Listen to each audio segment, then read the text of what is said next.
तुम्हें नहीं पता तुम किस स्वर्ग में रह रहे हो। जिसके पेरेंट्स नहीं है ना, उनसे पूछो जिनके माँ बाप नहीं है कि उन पे क्या बीतती है। बेटा कोई कुछ नहीं करता माँ बाप के अलावा। जो आज तुम्हारे पेट भरे बैठे हैं ना, पता है क्या होता है, पेरेंट्स में से एक भी है ना तो उनका बच्चा अच्छी जिंदगी जी लेता है। दो हैं तो आप ब्लेस्ड हैं, और किसी के भगवान ना करे दोनों पेरेंट्स ना हो, माँ बाप ना हो, तो बेटा उसकी जिंदगी जहन्नुम है। बहुत टफ लाइफ है बेटा। रोटी ना पेट भर मांगने में भी शर्म आती है, और ये पूरी दुनिया ऐसी ही है बेटा। जो आज आपको अपने दिखते हैं ना, वो कितने ही सगे हों, वो उस बुरे समय में आपका कोई सगा नहीं होता। इसलिए खूब पढ़ो, इस समय को यूटिलाइज कर लो। ये 10th 11th 12th और 2-3 साल बाद के इतने काबिल बन जाओ कि कुछ बुरा भी हो तो कम से कम हमें किसी के सामने ऐसे हाथ ना फैलाना पड़े।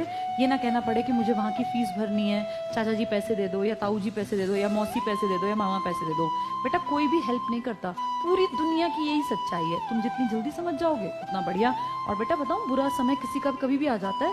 किसी के पापा एक्सीडेंट में, मम्मा कहीं एक्सपायर हो गए, तो तुम लोग जो ना, अब तुम इस एज में हो, तुम इस बातों को समझ पाओ कि हम पैसा कमाने के लिए पढ़ ले, अगर तो हम कहीं भी रह के ट्यूशन पढ़ा लें। अगर तुम 4 बच्चों को ट्यूशन पढ़ाओ तो अपना खर्चा तो निकल ही जाएगा ना। भगवान ना करे कि वो दिन तुम्हें देखना पड़े, पर अगर कोई मुसीबत आए तो फिर इतना काबिल होना चाहिए कि हम ट्यूशन से भी पैसा कमा लें, अपने खर्चे लायक। इसलिए बहुत ध्यान से पढ़ाई को करो बेटा। इसको बहुत ऐसे मत लो लाइटली, ठीक है। 5th 6th 7th 8th तक चलता है। अब तुम बड़ी क्लास में हो, 10th क्लास बड़ी क्लास है। 4-5 साल बाद इंडिपेंडेंट बनने के रास्ते पर आ जाना, फिर पढ़ लिख के काबिल बन जाना।